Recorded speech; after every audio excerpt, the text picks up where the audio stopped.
experiential learning program, learning by experience, aiming to offer a meaningful, unique and inspiring experience to all the participants, thereby empowering them with leadership qualities. That is the aim and the mission of Prerna.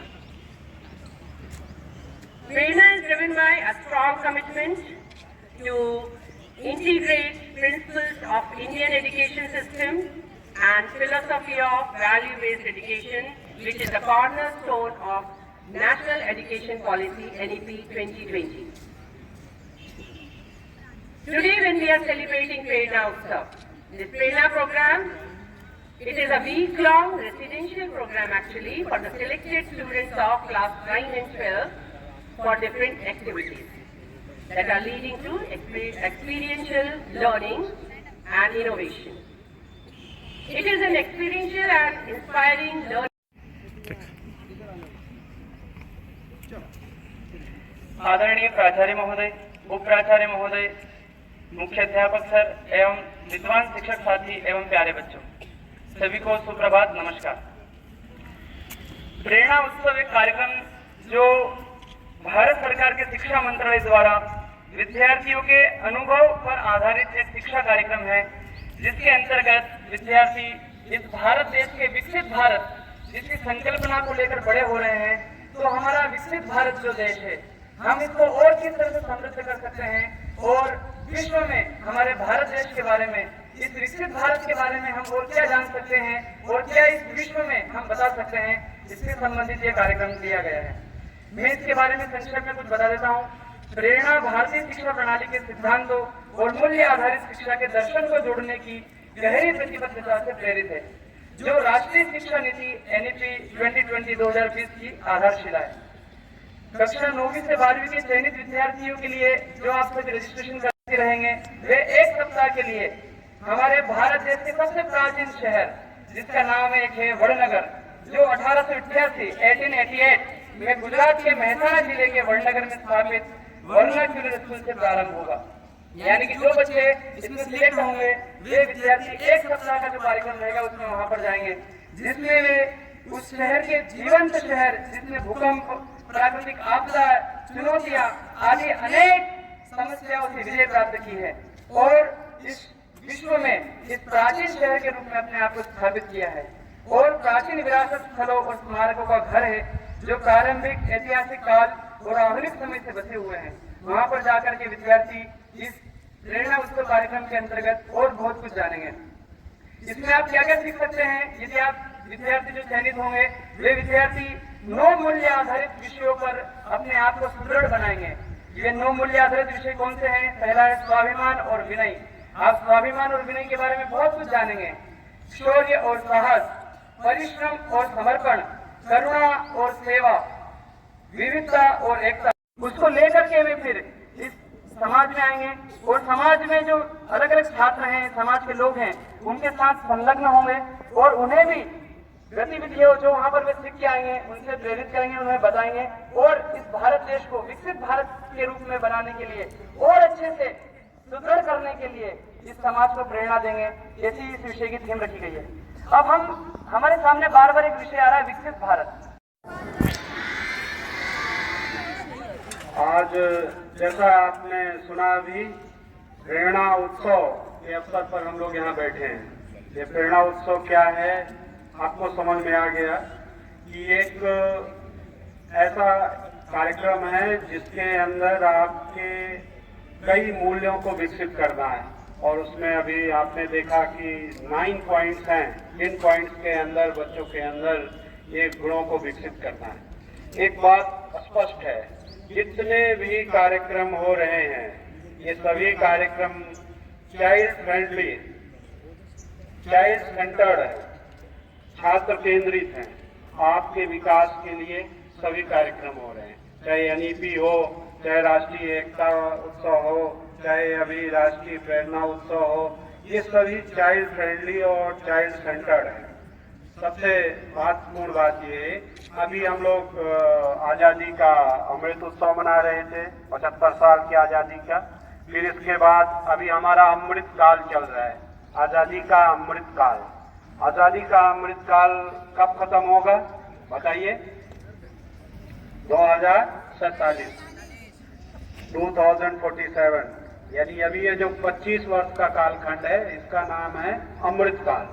और अमृतकाल में क्या target रखा है? उत्सव के तहत आपके समक्ष कविता लेकर प्रस्तुत हुई हूँ। कलम की ताकत का सबको एहसास कराना है, कलम की ताकत का सबको एहसास कराना है। नित सकारात्मक लेखनी से विचारों को एक नया बदलाव करना है। जाति धर्म का भेद मिटाकर फिर अखंड भारत का निर्माण करना है। जाति धर्म का भेद मिटाकर फिर अखंड भारत का निर्माण करना है। तोड़ बेड़िया संकुचित विचारधारा की उन्मुक्त गगन में उड़ान करना है। वसुदेव कुटुंबकम को मिलकर फिर से परिभाषित करना है। वसुदेव कुटुंबकम को मिलकर फिर से परिभाषित करना है। पूर्व पश्चिम उत्तर दक्षिण सभी दिशाओं में भारत को अग्रसित करना है। खो रही इंसानियत को पुनः सभी इंसानों में जीवित करना है। खो रही इंसानियत को पुनः सभी इंसानों में जीवित करना है।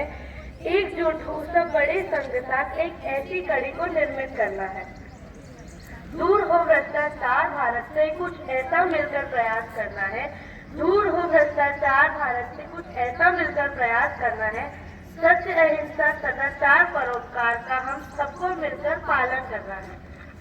गांव हो या शहर मिलकर सबका विकास करना है। गांव हो या शहर सबका मिलकर विकास करना है। भोजन, शिक्षा, स्वास्थ्य, रोजगार मिले सबको कुछ ऐसा बदलाव करना है। हर बेटी रहे सुरक्षित जहां एक ऐसे समाज का निर्माण करना है। हर बेटी रहे सुरक्षित जहां हर ऐसे समाज का निर्माण करना है। यही एक नया बदलाव करना है। इस देश को विकसित करना है। इस देश को विकसित करना है। जय हिंद, जय भारत। धन्यवाद। प्रिय प्राचार्य महोदय, शिक्षकगण एवं मेरे प्रिय साथियों, आज मैं काव्या सेवा आपके समक्ष विकसित भारत पर भाषण लेकर प्रस्तुत हुई हूँ। विकास के पथ पर चलना है, विकसित राष्ट्र बनाना है। विकसित भारत यानी प्रगतिशील भारत। आज हम देखें तो हमारा भारत तेजी से विकसित हो रहा है। भारत देश हर एक क्षेत्र में तेजी से विकास के पथ पर चल रहा है।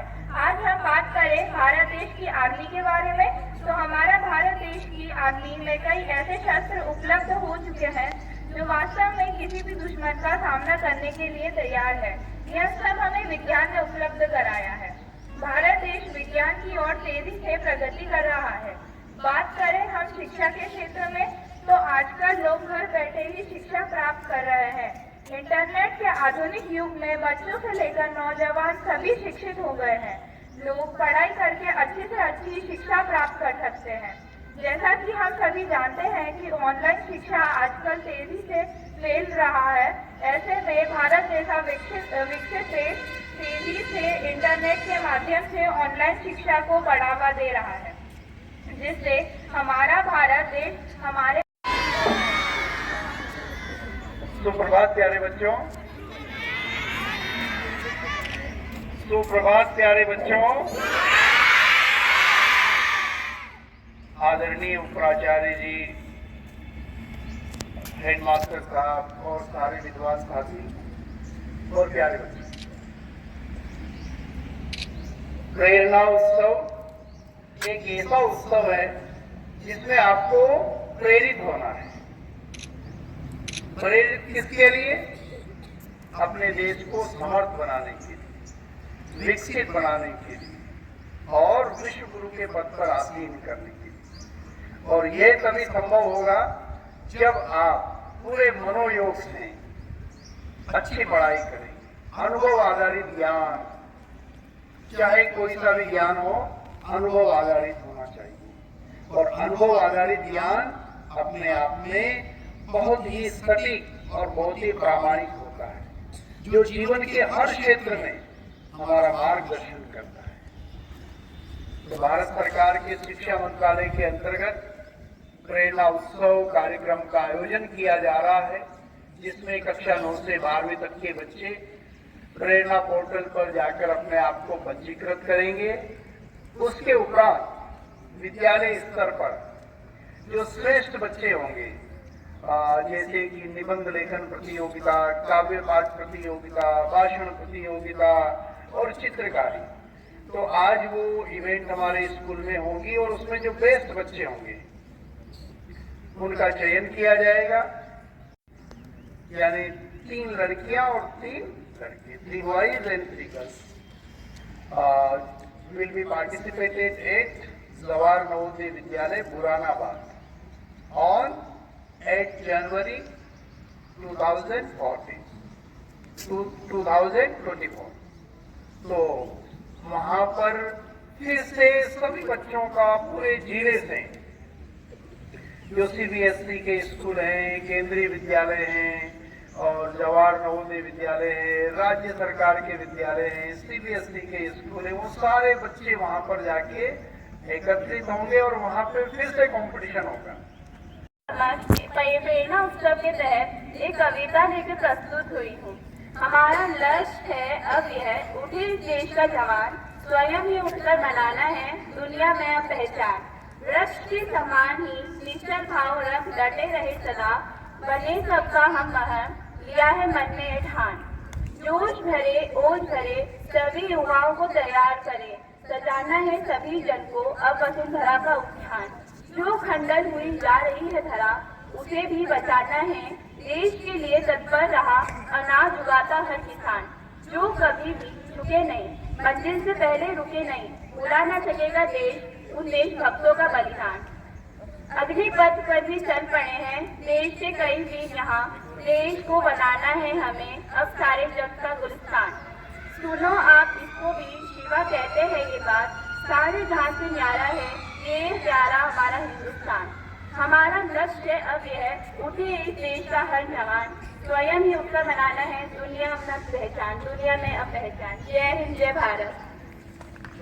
सुप्रभात। आज मैं वंशिका वर्मा विकसित भारत पर एक कविता लेकर प्रस्तुत हुई हूँ, जो कि कुछ इस प्रकार है। विकसित भारत की और बढ़ते कदम, आत्मनिर्भर बनाने का है यही संकल्प। शिक्षा की ऊंचाइयों को छूने का संकेत, ज्ञान का अद्भुत सागर हर क्षेत्र में विकसित। तकनीकी उन्नति के माध्यम से रोजगार की सृष्टि, जीवन को सजाने में नर नारी समान समर्पण की भावना, समृद्धि की दिशा, समाज का नया रूप। गाँवों से लेकर शहरों तक यात्रा करता विकसित भारत हर कदम पर, अद्वितीय सोने का चिन्ह भारतीय सागर, सबको जोड़ता एक रूप, सशक्त भारत की धरा। धन्यवाद। आपके समक्ष प्रेरणा उत्सव के उपलक्ष्य में कहानी लेकर प्रस्तुत हुई है। विकसित भारत। भारत की एक अनूठी दास्तां। मैं भारत हूँ, आज मेरी बात सुनाता हूँ। मेरी उम्र की कोई सीमा नहीं, यह धरती मेरी माता है और मेरी उम्र की कोई सीमा नहीं। इसे सीमाओं में न बांधा जा सकता है, न बांधा जा सका है। यह कोई निश्चित नहीं कर सका है, न कोई कर सकेगा कि मुझे मेरी सीमाओं में रहना है या नहीं। मैं भारत हूँ। हाँ, मैं यही कह सकता हूँ कि धरती का जब निर्माण हुआ तब मैं मेरी माँ की कोख से जन्मा, मेरी भारत माँ की कोख से जन्मा। आज प्राचीन से आधुनिकता के बसंत पर मैं पहुंच गया हूँ। मनु, हरिश्चंद्र, श्री राम से लेकर श्री कृष्ण तक कई देवतीय शक्तियों का उदय लेकर मध्यकाल तक सर्व संपन्न राष्ट्र था। राम ने अनुशासन में रहना स्वयं को सिखाया और श्री कृष्ण ने अनुशासन में रहना दूसरों को सिखाया। लेकिन समय का चक्र तो निरंतर चलता ही रहता है, तो इन चक्र में कई बार मुझे सीमित कर दिया गया, तो कई बार मेरी माता, मेरी भारत माता को जंजीरों में जकड़ लिया गया।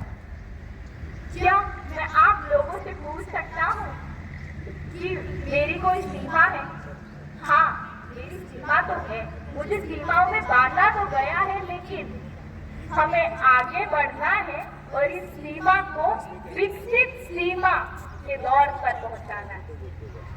लेकिन जैसा कि समय निरंतर चलता रहता है, तो कई बार मेरे अपनों ने और कई परायों ने मुझे गिराया, मैं डगमगाया और गिरा, लेकिन फिर उठ खड़ा हुआ, न रुका न थका।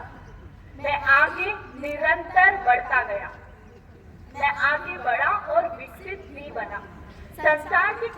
भागों में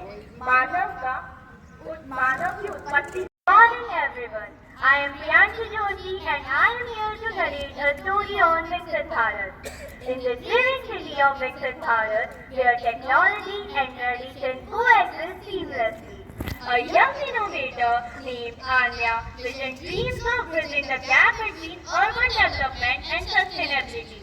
Fueled by a passion for environmental conservation, she embarked on a journey to create a revolutionary project that not only enhances the city's infrastructure but also promotes co-friendly practices.